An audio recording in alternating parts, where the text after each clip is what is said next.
Hi there, and thanks for joining me on the Folk My Life podcast.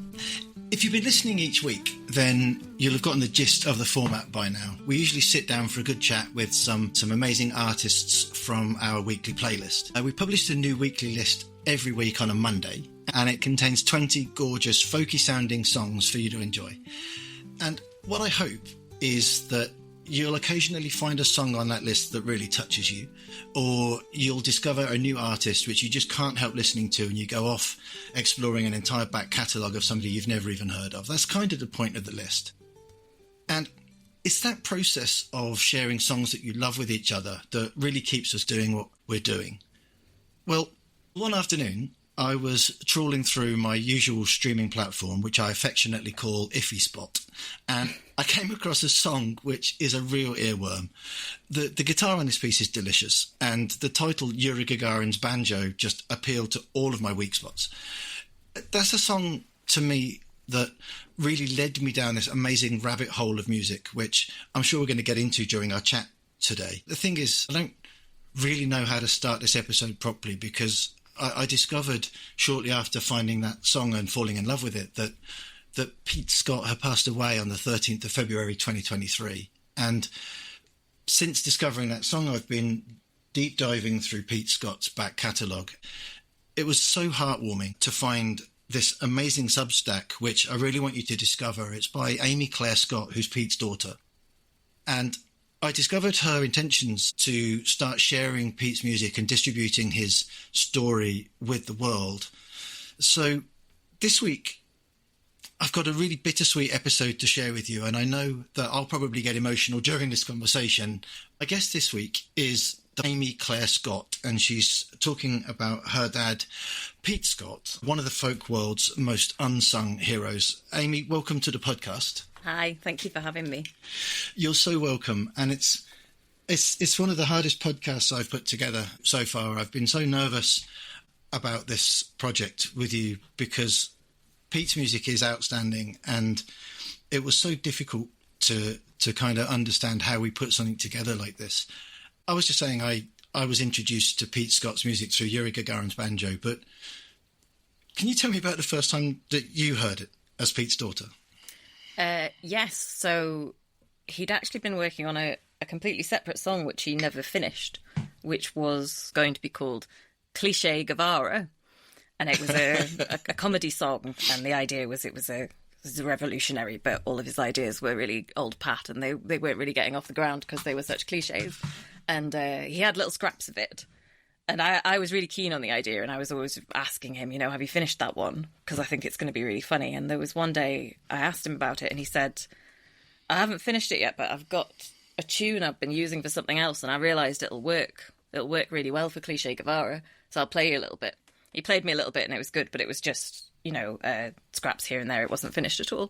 Mm-hmm. And I said to him, that was lovely, but what were you using the tune for? And he said, it was something really weird. And I was like, well, go on. Go on, I'll hear the really weird thing. And he played it, and he played Yuri Gagarin's Banjo, which admittedly does sound like a weird idea, but I was completely blown away. Nobody experiences their own parents as cool. Mm-hmm. I was bowled over by it, and I was like, no, Dad, you're not using that tune for Cliché Guevara. Like, that's you've got to record that one. People need to hear that one, and it has it's touched people. He heard it. I can't remember who it was who said it to him, but he spoke to someone who'd been travelling through Thailand. They'd been on an overnight sleeper train, and they'd been walking down the carriage, and they walked past an open booth. And there were backpackers in there strumming and playing guitars, and one of them was playing Yuri Gagarin's Banjo. No so way. it does, yeah. It's they get around, and it really speaks to people, and it certainly really spoke to me. So, can I ask how old you were when you heard it? Because I'm trying to put the timeline in context. It will have been because I know why he wrote it, which was that the two of us had been together to see a film called Good Night and Good Luck. Okay. Which was George Clooney. It came out in 2005, and that is set in the Cold War, and lots of themes around freedom of expression and the like. And that was what had set him off thinking about the Cold War and thinking about the themes in the song. And I think is another reason why he thought it was a bit of a strange one, because he was like, oh, this is just because I've been thinking about that movie. But obviously it stands alone separately to the movie, because it's got nothing to do with the movie. But that was 2005, so how old will I have been in 2005? Don't make me do maths. Sort of 17. Oh, and right, okay. It's one of those things, I think, certainly since he passed away, I think you get used to what's going on around you, don't you? And, you know, my dad was a songwriter, and so he wrote songs and he played them to me and I liked them. But I think it's only looking back where I go, yeah, that's quite a special way to grow up, isn't it? That somebody says that to you over breakfast and goes, oh, I've written this slightly weird song. Do you want to hear it? And then it's that. Well, when it's happening, I suppose at the time it's just a thing that's happening. But to realise the legacy that those things have from that moment of creation, to kind of witness the first time somebody saw famous works of art for the first time. You know, somebody had to come out of a studio with some of these famous works of art and show it to their friends and go, what do you think of this? Is it all right? And they go, well, the smile's a bit weird. Do you know what I mean? It's one of those things that you don't realise at the moment of creation what an amazing legacy it might go on to create. And I find that really interesting. And thank you for kind of letting us into a little window of that starting. We've prepared some clips which you've been so amazing to share with us from your project. One of the clips that we've got is actually Pete himself talking about how that song kind of just landed on him during the night. So I presume this takes us back to sort of a couple of nights before he presented it to you. Yeah, probably. In the lounge. Should we have a listen to that? It's a bit of a scratchy, noisy recording. This was actually recorded on the Geordie Hour, which was a radio programme, I think, with Gary Hogg. Is that right? That's right, yeah, on Radio Tyneside. I don't know whether it's a tradition with Pete or whether there's some sort of obsession with Tynemouth Station, but this particular clip, it might become relevant later in our conversation, but this particular clip we're about to listen to is actually recorded on the platform at Tynemouth Station. So let's just hear Gary Hogg and Pete Scott talking about how this whole song came about, and then we'll actually listen to the song as well. Let's be generous. Let's put them both through. Sorry, Tynemouth Station, so it's a bit noisy. It was during the break of a gig that Pete did at Porter's 10 years ago. I often get ideas for songs when I'm waking up, and I woke up with the line Yuri Gagarins Banjo in my head, and I'm thinking, right, and I lay in bed and composed it in my head. Then I ran downstairs and wrote it down, got the guitar out and played it. It was very, very fast. Some songs take a lot of uncovering. But I got this and I thought, you're going crazy. But I played it live and it just goes so well. And I was talking to a guy at a gig who came to a gig, and he said he'd been backpacking and he'd been on a train going from Cambodia to Vietnam, and he was just wandering up and down the corridor and you could hear music. And when he got up to the compartment where the music was coming from, there was a bunch of backpackers and they were singing Yuri Gagarins Banjo, and he just stood there and thought, I can't believe this. And he told me when he came back. So that's, you know, that doesn't put a penny in your bank account, but it gives you a fantastic feeling. Yuri Gagarin, the Russian astronaut, he travelled far in space. He played a starring role in the race between the USSR and the United States, but they wouldn't let him play his banjo.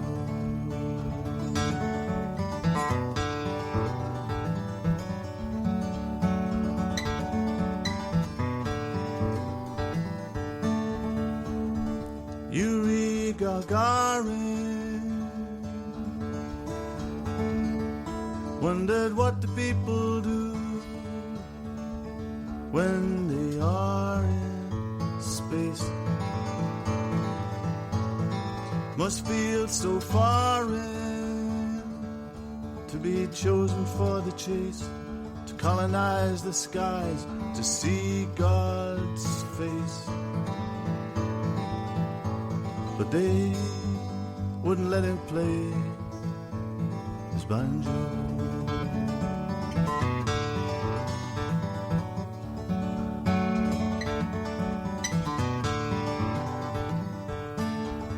When he was up there lonely in the dark. He could have been playing Cripple Creek and old Joe Clark. Going so fast, past the Milky Way and moon, there'd be nothing like a good old bluegrass tune. Let's hear it for Yuri, gone but not forgotten.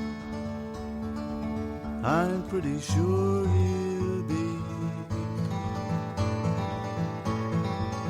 remembered purely for his place in history, but for one open string tuned to G. They wouldn't let him play his banjo.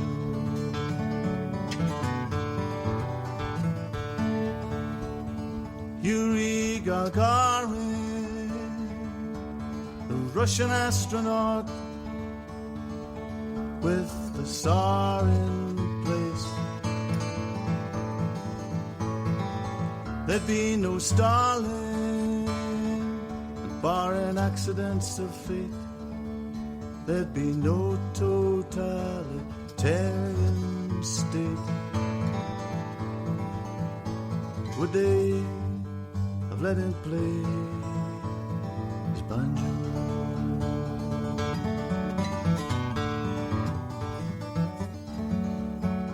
What an amazing songwriter. Pete Scott, so entertaining, and his patter was so good too.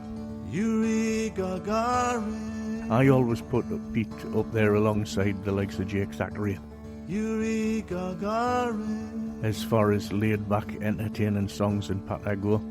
And I've seen Jake many times too, and of course Pete appeared on Jake Thackeray's TV show, because Jake was obviously impressed and all.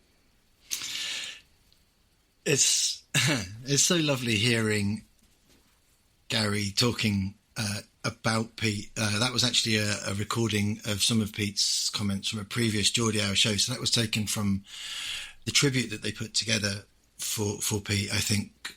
Is that right? Yeah, that's right. So they'll have put that interview out at the time. I think Gary said it was 10 years. So, yeah, probably about 2013. They interviewed him and put it out, and then they put a tribute out to him remarkably quickly. I feel like maybe within a week of him dying. Wow. I couldn't manage to listen to it at the time. It was a bit too soon, but it was lovely to know that they'd done it. I picked that as the clip that I wanted to start with today, because not only is it an outstanding example of Pete's work, because it is brilliantly witty, it's fabulously witty in its construction, but it doesn't go for the obvious gags. You know, talking about playing Cripple Creek whilst staring into the face of God, which is just an inspired construction as a piece of songwriting goes. And that, I hope, is a gateway for a lot of people to fall in love with Pete's work, because it's so brilliantly structured. And like Gary was saying at the end of that clip there, you know, the greats of the folk world, people like Jake Thackeray, were picking up on Pete's music, and he appeared on his TV show a couple of times, actually. There's some clips of him on Jake Thackeray's TV show, is that right? Yeah, he appeared once, but he did two songs. So they're from the same... Yeah, they're from the same appearance. My dad was a big Jake Thackeray fan. It's not surprising if you've listened to his work. But at some stage, Jake Thackeray saw my dad. It was a song of my dad's called Miss Lapotaire, and he heard that song and said, anyone who can write a song like that has to be on my show. And so Jake personally rang up my parents' flat one night, and my mum answered the phone and went through to my dad and was like, it's Jake Thackeray. And so yeah, that was a huge confidence boost for my dad, and a really meaningful thing to know that Jake had heard his work and recognised the quality of his songwriting, because he was a writer who meant so much to my dad. I think when you start to research the legacy that he's left behind, I think it's really easy to see that he was definitely a musician's musician. He was definitely the folk world's own, if you know what I mean by that. It feels like he was always, you know, like the musician's choice at a folk club. Does that make any sense? Well, I hope so. I'd certainly like to think so. I think if he was joining us in this conversation, I think he'd say when he was in his 20s, he definitely did want to be famous, and it definitely was what he was going for, and was maybe disappointed when he didn't hit the levels of success that maybe he was aiming for, and maybe certainly in the 70s people on the scene in Newcastle were expecting would come for him. We talked about it a lot during the pandemic. We lived together during lockdown, and we talked a lot about that time, and he said very lightheartedly and very full of warmth, he said, if I'd hit the big time when I was 25, I would have drank myself to death. And, you know, and I think that was such amazing self-knowledge from him to recognise, you know, like I was going for it and I would have gone too hard. He had a really happy life, and he was writing for decades and teaching the guitar, and had a great time of it, and I think a better and more fulfilling time than he would have done had things gone the other way in the 70s. Yeah, I mean, we've come around to that a bit sooner than I thought, but I was going to ask you about that. No, it's fine. Don't apologise. It's great that you bring it up, because that whole family circle that fits around this whole story of Pete's life. I mean, he was with your mum for 40 years. He was, you know, father of two, and it sounds like this was always a big part of the family life, but it was always something that fitted in with that whole family structure, and that's the impression I got from talking to you the other day, that was all part of it. Yeah, yeah. And he toured a lot. He was 39 before my older brother was born, so he had his youth and he had his touring days, and we were a bit of an add-on later on, and I think a better structure for him, actually. The song Wallpaper really makes me on that front, because it is sort of song about domesticity as being a bit of a come down from the glory days of your youth. And the thing that makes me laugh so much about that is he wrote that before he had kids. He wrote that in response to everybody around him having kids and settling down and feeling like, oh, like, what's become of those days of who we were. But when he actually had kids, he had a whale of a time. You know, like, it really, we were a captive audience. He had two people who were going to laugh at all of his jokes indefinitely, and that was, I think, a much more enjoyable phase than he was expecting it to be. Did you feel like sometimes he would turn on a bit of a show when he'd got a family around him or an audience around him? Like there was certainly, yes, yeah. Yeah, like he would that would be his moment to shine. I suppose if you had friends around or something like that, and he got the opportunity to do some of the jokes that you've probably heard a lot, but you know he knows could get a laugh, and he would do them again, because I that's something I relate to in my family. Also, singing and performing, like at Christmas and New Year when we had family round, it would be all singing songs from the 60s and 70s, and everybody singing along, and he had bits and routines, and he had one song which I may end up releasing, actually. In fact, I'll have to. I know I will end up releasing, which is a sort of spoof musical song called The Clogging of Geordie's Cludgy. I'm already excited about that. It's very funny. It's very funny. It. And we used to sing it as a family at like Christmas at family do's. And it was only when I was starting to uncover the amount of recordings in the house that I didn't know were here that I mentioned to my brother that I'd found a recording of that. And my brother sincerely didn't know it was my dad's song. He thought it was like the Bladen Races or something. But it's only us who sing that. No one else knows it. I think that's the beauty of trawling through that whole collection and just discovering stuff that people had forgotten about and that people have sort of put down. And I mean, you have to release that. Now you've now you've mentioned it. I can't deny I have a slight soft spot for clogging. I don't know how to break this to you, but it's not that kind of clogging. I know, but just my brain sort of went kind of clogging, and then it went a bit Morrising, and I had to remember that I have to bring myself back to the centre. And apologies for getting excited. So your process of releasing this music, you're trying to do as much as you can, or are you trying to pace releasing that, or have you got a structure for how you're planning to release Pete's work? And I love the project, by the way. I love the idea of trying to get this material out into the world. It needs to be heard, and not enough of it's out there. So what's the structure? What's the plan?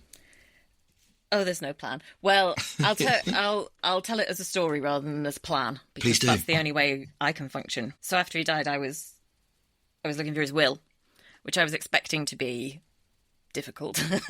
He was a writer, he was an artist, and he was not the most organised person, and so I didn't know where it was going to be, and I didn't know how I was going to find it, and so I was sorting through lots and lots of drawers. And one day I came across a set list from an old gig, and I sat down to read it. I'm feeling quite, this is really early days. I'm feeling pretty raw and pretty upset.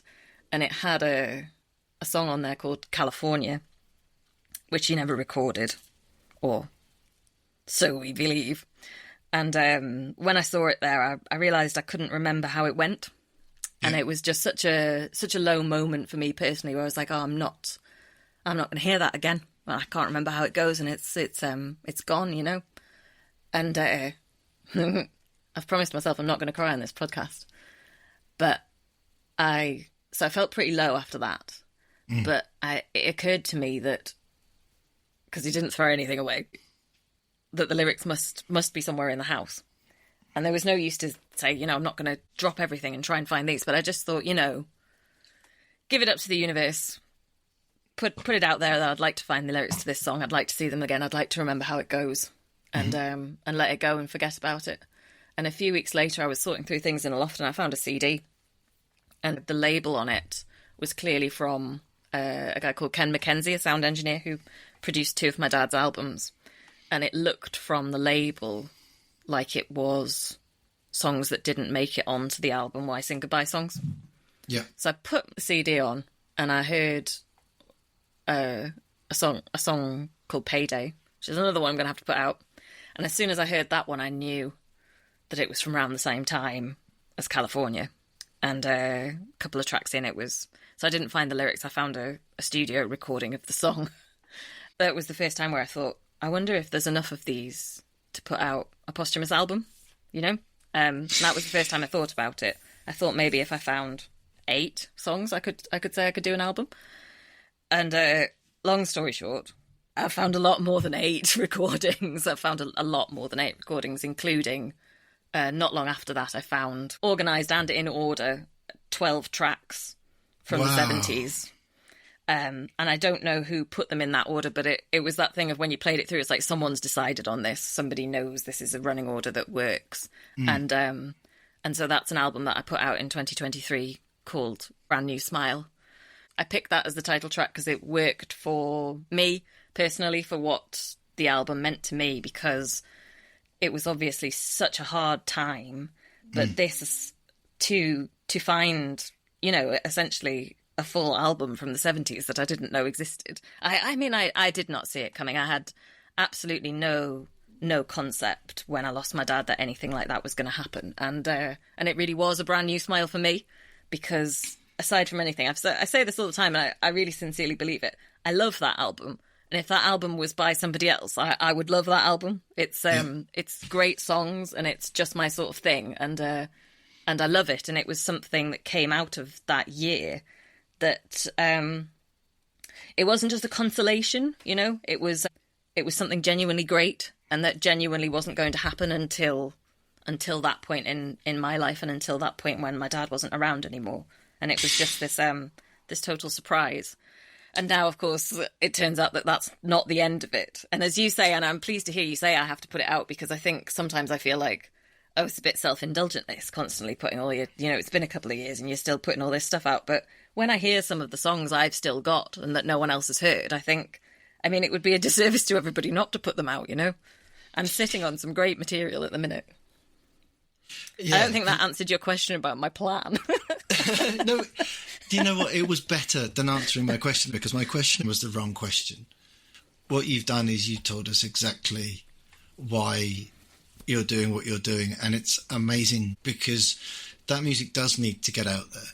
And loads of people that I talk to about folk music, they talk about family, and they talk about found songs, and they talk about this family thread all the time through folk music, and it really, really appeals to me. A musician I love, Siobhan Miller, does a song which has this idea in it which is gorgeous, where her grandmother would hide seed packets in books all over the house, and the family are still finding seed packets in books around the house, and it goes on to be, again, something beautiful, some gorgeous memory.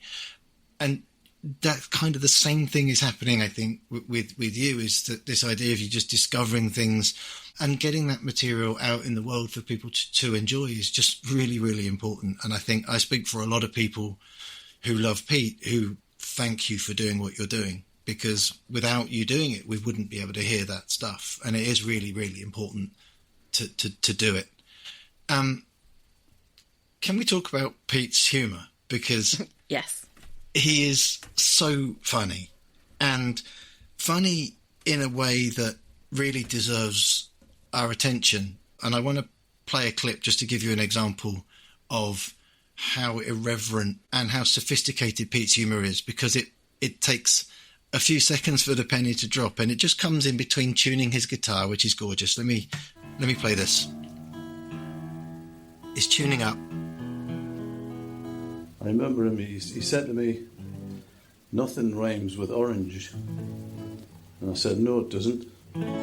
The reason that makes me laugh so much is because he doesn't play that for the laugh, right?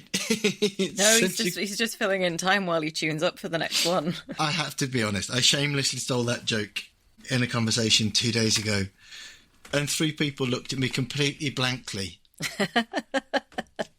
And then I realised that it's not just about the words, it's about Pete, and you have to know everything that is Pete Scott for his humour to work. And in context, I mean, it's a funny gag, right? But in context, it's just a play on words. But he does it all the time in other clips that you sent me. I mean, I found this from, I think this was at the Cramlington Club, which we'll talk about in a minute. But this just, again, is a great example of why he's just brilliant to see live. So it was interesting playing in the States. Do you know that 1 in 3 Americans weigh as much as the other 2?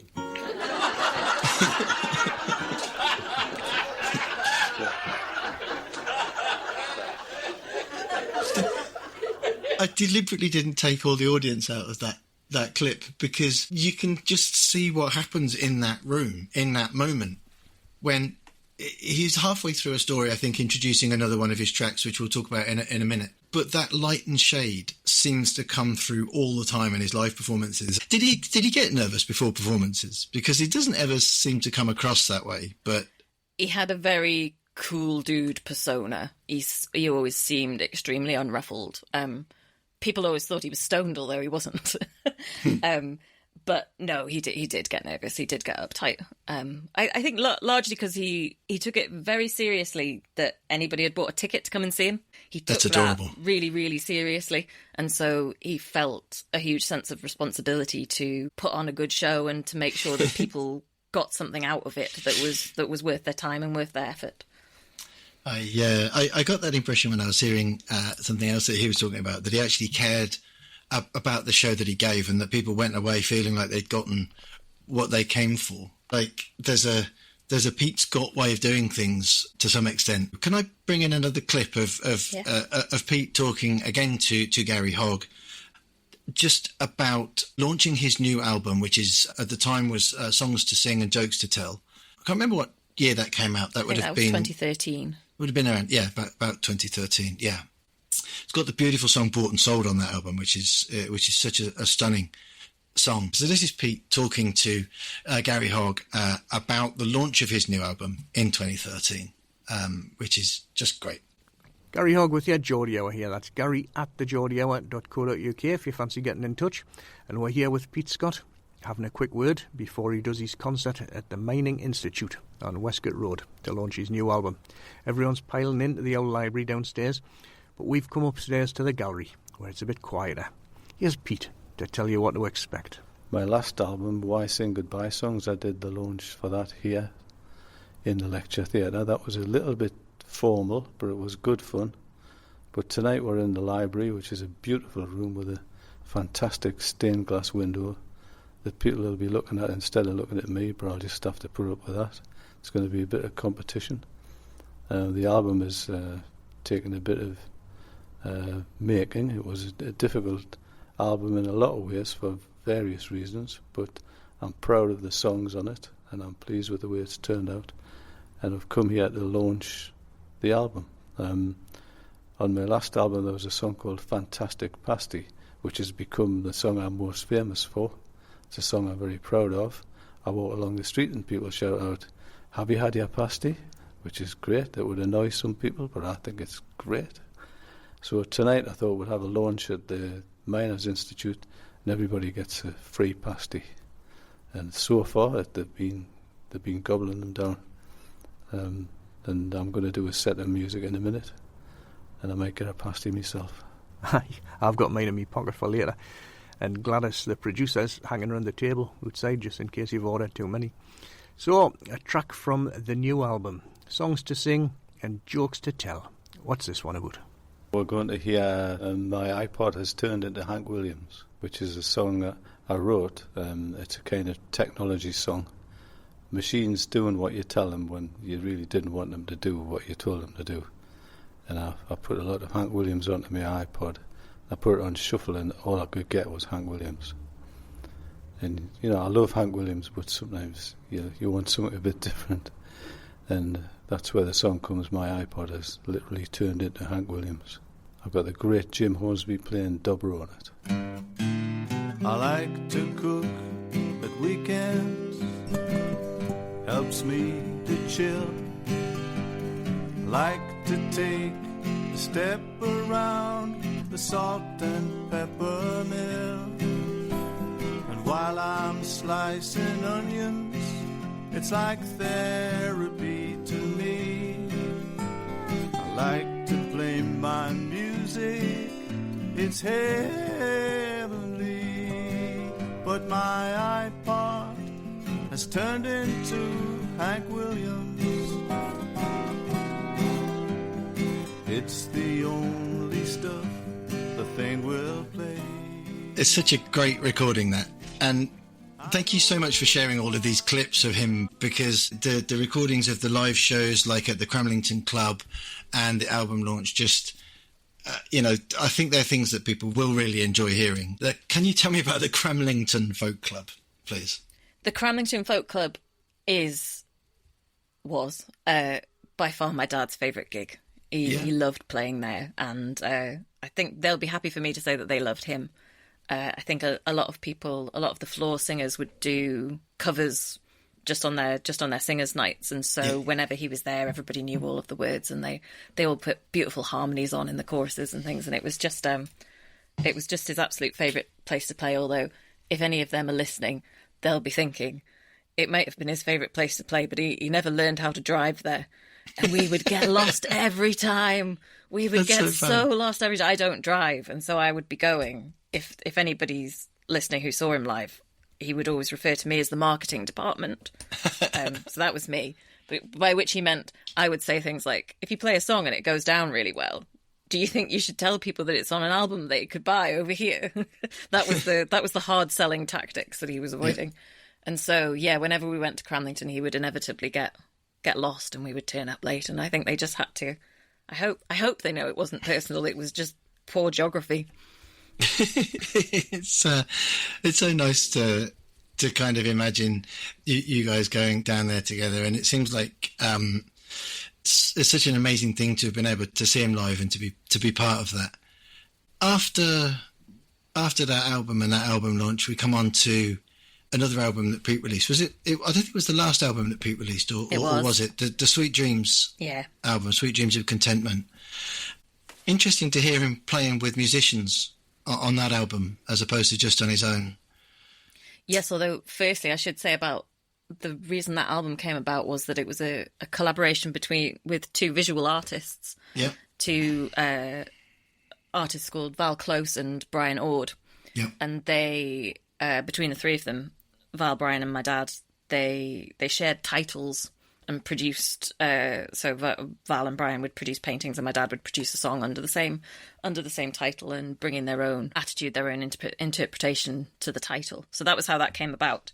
But at that point in time, my dad was suffering from some health problems that were starting to interfere with his ability to play the guitar. I think, in fairness, a lot of it was mental, in the sense that once he knew there was a problem, his fear of the problem got quite large.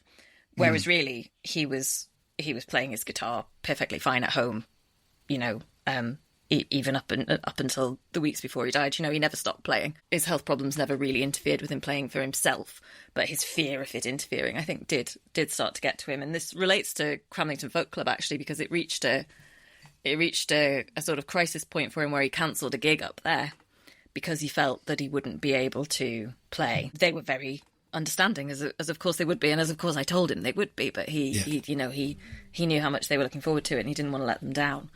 And I guess word got around that he'd cancelled a gig, which was very unusual, and so people were wondering what was going on. So his good friend, the guitarist Jim Hornsby, heard that he'd cancelled this gig and thought that's out of character, that doesn't sound right, and called him up to find out what was going on. And my dad explained the problems he'd been having, and Jim said to him, and thank God for Jim, and thank God for him saying this, Jim said to him, Pete, you're a good guitarist, he said, but no one's coming to hear you play the guitar, they're coming for the lyrics. The people who come to your gigs are coming for the songs, and if you're having a problem playing the guitar, I'll come and I'll play the guitar, and you sing the songs, because they're there to hear your songs.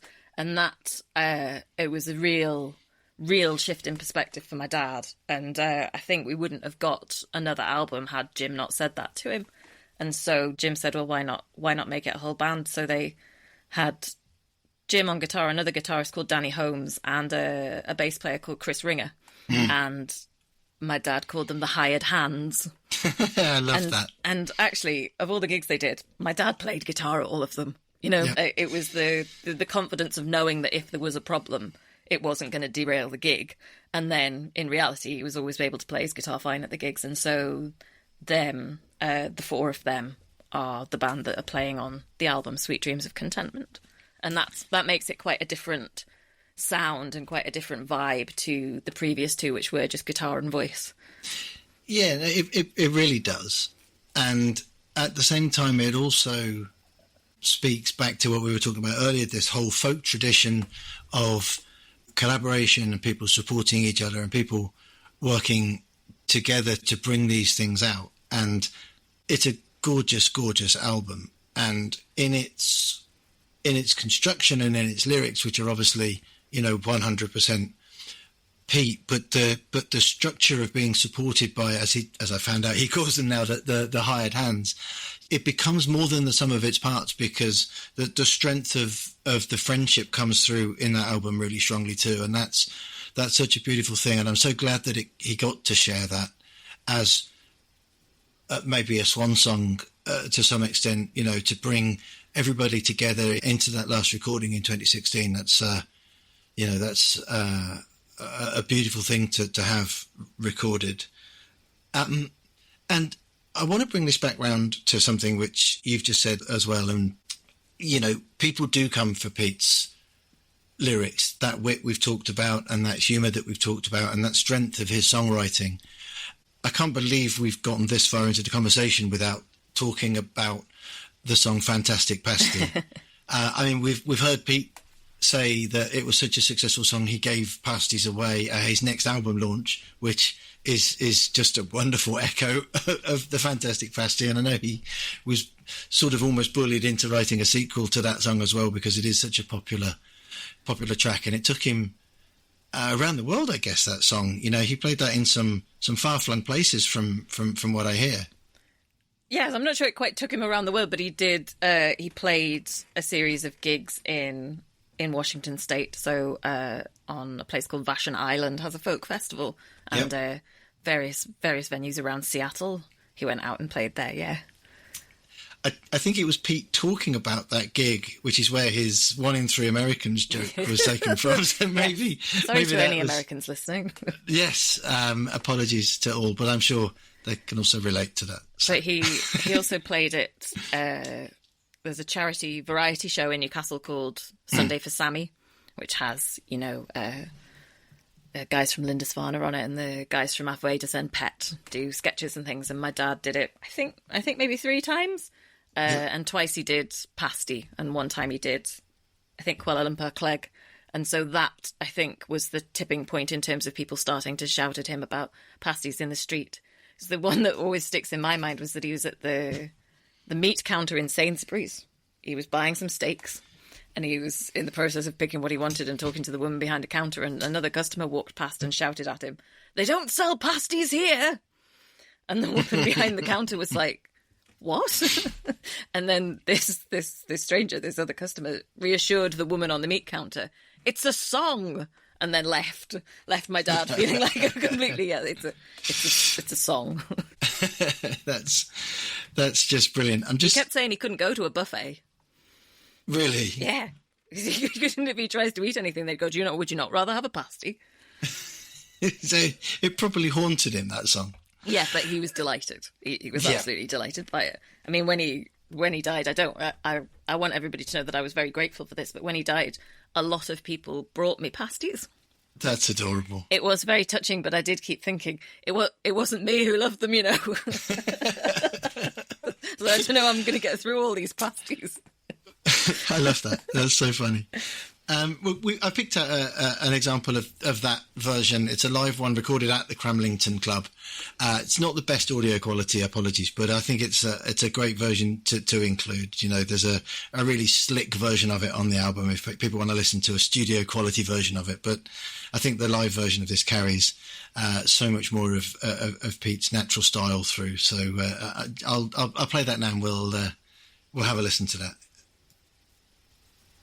I've been very flattered tonight by I had a young guest with him, I remember. some young fans coming. Someone's here on his 12th birthday. This is very sweet. He's come to see me, and it's mid-May week. Yeah. And I know this song he wants to hear. I normally do it at the end because it's a very hard song to top. But I'm going to do it now. Because it's a school night, I know that. Name that tune.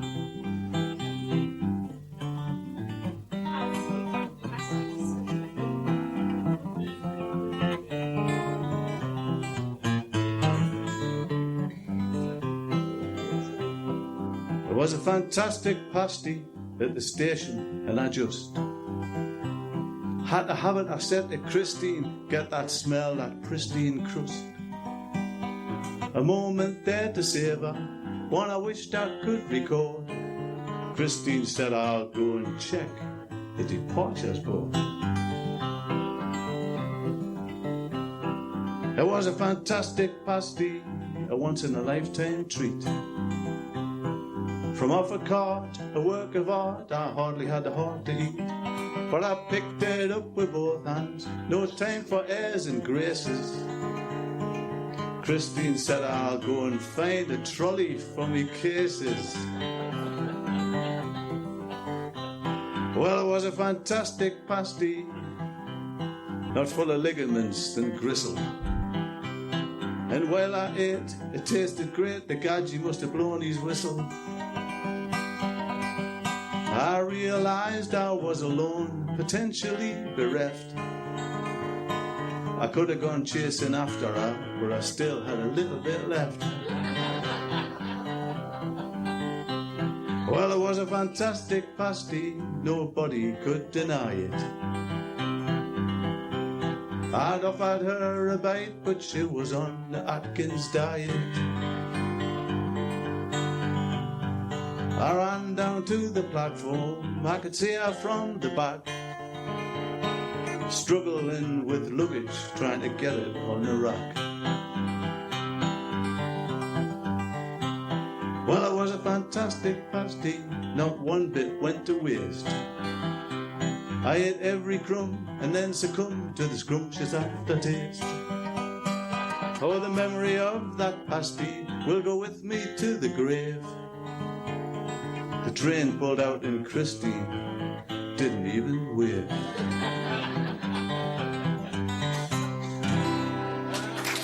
Thank you. Thank you. Thank you. It's Goodbye. See you again. It is. It's so easy to see how people were just completely in love with that. I don't know how many times I must have heard that, either the recording or live, but it does still make me laugh. Yep. I think it is I could have gone chasing after her, but I still had a little bit left. It's the bit that always gets me. I wanted to just sort of bring it back round, sort of full circle to an album we were talking about earlier, which was released in 2013, the Songs to Sing and Jokes to Tell album, because it is exquisite, and I think it's one of his finest albums. I don't know whether you agree, but it's interesting you say that, because I think it was his best. I do think it was his best. It is an amazing album, and it holds together end to end as well. It's an album that you can fully listen to, which I think is actually rare. That you can listen to a body of work in one piece and take something away from the whole. So if people are listening to the podcast, you've never heard that album before, or haven't heard much about Pete's work before, I recommend that album as an end-to-end listen, because it's brilliantly structured. There's some quite difficult songs on that album as well. The one I'm thinking of in particular is a track called Bought and Sold. Shall we play it? Shall we listen to Pete talk about it straight away? Let's just let him. He'll do it better than I can. The reason I picked this out specifically is because he talks about his brothers and sisters and being part of quite a large family, and we've talked about family in this conversation already, and I think this really sums up a lot of that. So let me just play the introduction to this. Well, one of the things about being the youngest like that with such a huge gap, you see, my initials are PS. I don't have a middle name, and it's for postscript. It is. Now, one of the things that happens when you have other brothers and sisters or siblings are so much older than you get to be an uncle when you're really little. Now, being an uncle when you're 8, it's quite a pressure gig. All the cardigans and that, and smoking the pipe was very, very difficult, and dispensing advice to people, getting drunk at the parties and embarrassing me, all that. Anyway, once talking to my dad, he said that his father had gone to Ireland, to Dublin, and bought his mother. And they used to do that in Dublin. And it's a kind of thing that's stayed with me all that time. And I look at photographs and I see this woman and I see how she came to be a biker. A song called Bought and Sold.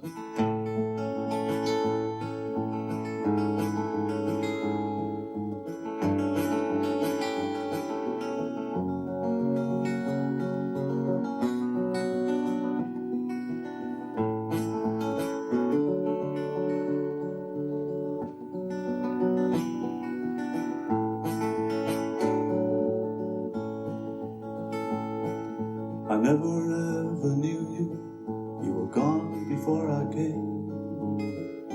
Born in Mayo, Mooney was your name.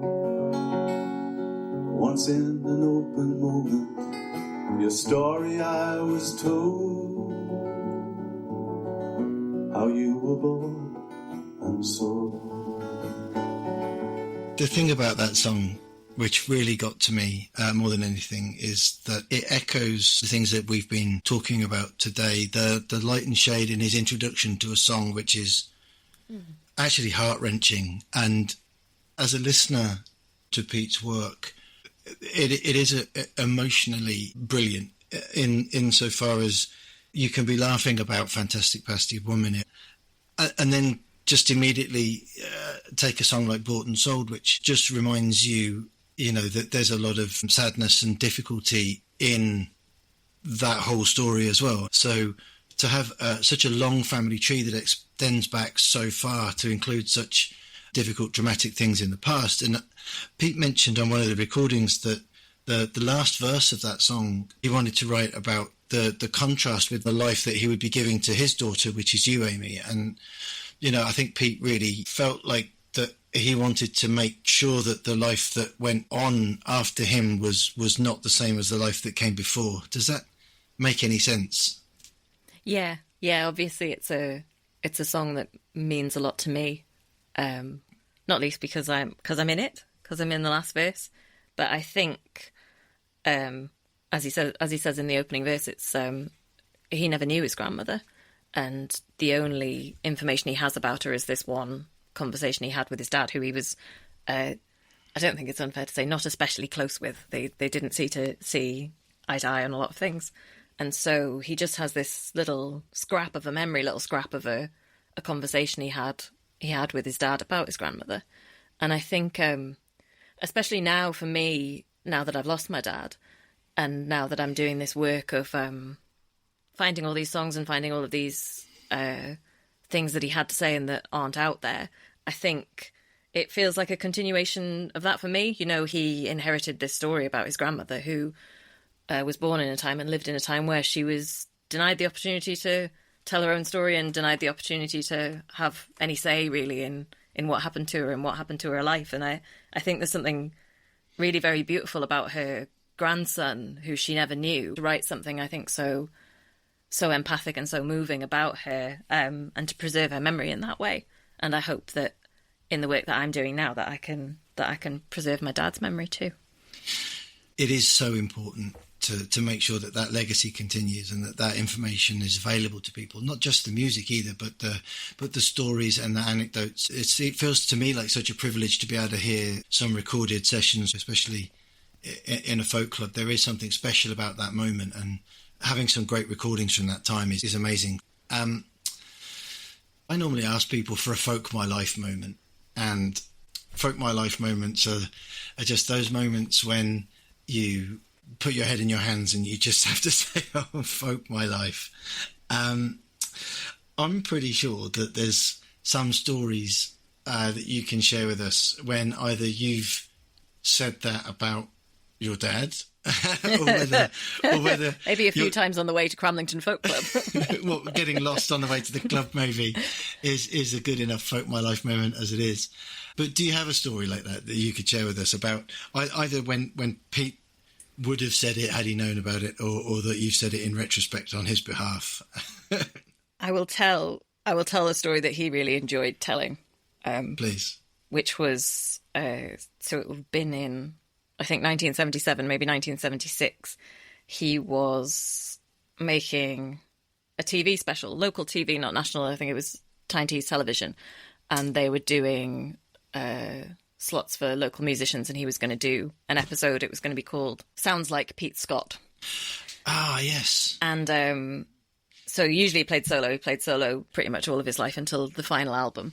But for this TV special, he wanted to have a full band with him on TV. And so he formed a band from local musicians, his friends, and they got together and they were doing it. And he very quickly remembered why he prefers to play solo, which is that they were arguing and they couldn't agree on anything. And I think they may have even, with apologies if anybody's listening who was there, because this is second hand, I wasn't there, but there were apparently fist fights in the rehearsals, and my dad was like, oh, this is why I play solo, this is why I don't deal with bands, I don't like this. And so he was leaving a rehearsal one day feeling really fed up, and he bumped into another musician, a younger guy who was in quite a buzzy up-and-coming band at the time on the scene in Newcastle. And this guy's, oh, what's the matter, Pete? You don't look very happy. And he's explaining, oh, I've got this TV special coming up. I've put the band together, but they can't get on and they're fighting and I'm having a hell of a time. And this young guy says to him, oh, you should have asked us. And my dad was immediately like, I should have asked them, this young band. I wish I had. And this guy says to him, we'll still do it if you like. And my dad was like, he's tempted, he's tempted. And he goes, no, I can't, because my guys, they're expecting the fee now. I've told them they can do it. I can't really go back on my word now. Sorry, but thanks for the offer. I appreciate it. Sorry, I can't switch to you guys now. And the folk my life moment is that the young lad who said that to him was Sting.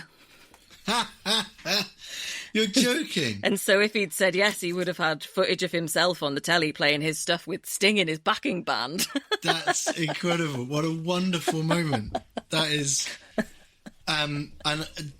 Did he subsequently find out that was Sting, or is it a long time? Oh, he knew him sort of. They weren't close friends, but they knew each other to say hello on the local music scene. So that was why they were having a chat about the situation. And it was only later that it was when Sting was in Last Exit up here in Newcastle, and so it wasn't until quite some time later that he realised the boo-boo he made in terms of not having iconic footage of himself with Sting standing in the background. But he did know that Sting had become so hugely famous, and retrospectively he thought back and thought, if I'd said yes then, that would have been some great footage.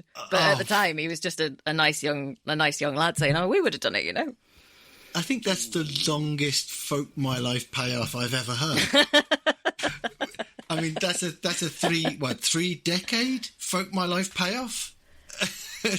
Was it between being asked by Sting if Sting could play on TV with him, and then Sting becoming famous? That's got to be. It was quite some time before he realised the boo boo. Yeah, that's brilliant. Absolutely love it. Thank you so much for sharing that with us. And interesting to wonder what the world would have been like had that have been different. Maybe the entire folk world would have been upside down. Who knows? Maybe. Sting would have been singing Fantastic Pasty at the Cramlington Club forevermore. Who knows? Is there some songs from Pete's collection that you think we should be sharing? Stuff that perhaps there's a few that always get filtered out as the most popular songs because they're so heavily streamed. But are there some that you think that probably ought to be streamed that aren't getting the attention just because of the way the algorithm serves stuff up? I think this one probably gets a reasonable amount of attention, but if I wanted to highlight one myself, it would be a song called Wallpaper. Yeah. You mentioned this earlier. It's such a great song. And there's two versions of that. There's a version of it on Sweet Dreams of Contentment, and there's a version of it on Brand New Smile as well. So Brand New Smile is the album I released. So that recording was made, don't know exactly, but I think it was sometime around about 1976, 1977. And then there's a later version that he recorded on Sweet Dreams of Contentment. So which one should we include? I say Brand New Smile. Yeah. Because I think that's contemporaneous to when he wrote it. And as much as I love the band and love Sweet Dreams of Contentment, I always think if you're looking for Pete Scott, it's guitar and voice is who he was as a performer. Yeah. So who did Pete like? I mean, what sort of music was he listening to? He was a big Joni Mitchell fan. Was he? If you asked him who his top songwriter was, it would be Joni Mitchell, and he would get extremely uptight if anybody ever referred to her as a female songwriter. He's like, that's not a category. A particular song by Joni that he would have really liked? When you asked me to do this, it sent me into a bit of a tailspin because I'm not a musician myself, and so the idea of picking songs on behalf of my dad did send me a bit like, oh, I need to get this right. But I picked one which I know, as he's taught quite a few songwriting courses in his time. Yep. And I know that he used to feature a Joni Mitchell song called Coming from the Cold. Ooh. Do you know that one? Mm. And the reason that he had it on his songwriting course was, I'll just read you the lyrics from the start to explain if that's all right. Yeah. So it starts back in 1957, we had to dance a foot apart. I'm not singing. No, don't. Back in 1957, we had to dance a foot apart, and they hawk-eyed us from the sidelines, holding their rulers without a heart. So with just a touch of our fingers, I could make our circuitry explode. All we ever wanted was to come in from the cold. And the reason he would teach that on his songwriting courses was he used to talk about how far Joni Mitchell, he would talk about the distance she could start away from where she was trying to get to in a verse. So to start with that, back in 1957, we had to dance a foot apart and take it all of the way that she takes it in that opening verse to land it with all we ever wanted was to come in from the cold. And when he spoke about Joni Mitchell's genius, he would talk about how far she could travel in the space of a few lines and how far she could take you. And yeah, I hope that's all right. That's amazing. I don't feel qualified to pick music on his behalf. No. But you've picked an absolutely perfect way to not only bring in some music that was really important to Pete, but also something that totally sums up the way he approached music and the way he approached songwriting. So it is an inspired choice, and I'm Thank you. absolutely thrilled that you've picked it because it's such a beautiful song, and I think you reading a few lyrics for that has just wrapped this up beautifully. Amy, we'll put those on a playlist with a few of the other songs that we've included today, and a few of the songs that from Pete's collection to build a playlist around the podcast, and we'll also include some links to the content that we've talked about in the chat today. But before we wrap up, can you tell us where we can find more about your project and find more about Pete's work and how people can support you with what you're doing? Because that's really important. We include that. I think the simplest thing is, if you want to find out more, is to go to petescott.co.uk, and anything else you want to follow up should be fairly easy to find from there, including the Substack, which at the minute is the main way that I'm sharing things that haven't been shared before. So at the minute I'm sending out a new song about once a month with the sort of stories that I've been sharing with you today, a little bit of background about the song, and then the chance to listen to something that hasn't had a full release yet. Yeah, I've been reading your Substacks. And they're absolutely gorgeous. Thank you. They're so beautifully written, and I'm so pleased that you're doing them because they're lovely to read, and the song always fits nicely with what you're putting out. What's your Substack handle? Can we search for that, or can we include that? It's probably easiest just to go to petescott.co.uk, and you'll definitely be able to get there. It's we can link easily highlighted on there to find your way through. And people can support the project how? If they wanted to support the project, is there a way we can support that with the music? With is all on Bandcamp, and that works the best for me in terms of the money actually arriving in the coffers of the project. So you can buy digital downloads of everything there. You can also buy CDs of most of the albums from me. And again, is it hard copies of the CDs? Yes, yeah. Oh, brilliant! I've got. I should send you some, really. You can have... I will, as a thank you for this. You can have... No, don't. I shall find the link and I shall buy some. No. I'll refund you if you do. But that's You're all... too kind, Amy. Again, that's all easiest to find via petescott.co.uk. You can get to all of the content on Bandcamp via the main website. It's the easiest way to find us. That's perfect. And we'll share that Bandcamp link as well. And... what do you charge for the albums? Are they £12? £10 for a CD. Yeah, that was always the deal at gigs. On my little marketing stand, I had a little sign. It said albums £10. There's an option to pay more if you feel inclined to, or if you're looking for a way to support the project. And I'm always overwhelmed when people do that. I think it's incredibly kind, and the number of people who do pay more than I'm asking for. Yeah, and I think it's important that people do, and I hope that people, will hear this and will discover all of that online content and all of those things to just enjoy and to have as an object. It's really important that people recognise that, and people do, if they enjoy the music and they're going to listen to the music a bit, that they do go online and order something. And I really hope that people do. Amy, look, thank you so much for joining us on the podcast and for being so open and honest and for sharing so much of Pete's music and your stories with us. It's really, really good of you to have done that, and I'm so grateful. No, thank you for having me, and thank you for engaging so sincerely in the music. It's really nice to be able to talk to someone who cares about it as much as you obviously do. That's absolutely our pleasure. And tell us the website again. petescott.co.uk. How easy is that? Go find it, go engage with the music. And if you've enjoyed the podcast, please share it with your friends. You can subscribe and follow in the usual way. So if you know people who'd be interested in Pete Scott's work, please share them the podcast, but also please share the links to Pete's work and to Amy's amazing project to release Pete's work. It needs to be heard, and we need to get it out in the world. So thanks for listening, and hopefully we'll see you again in another recording. Thank you so much. I'll speak to you soon.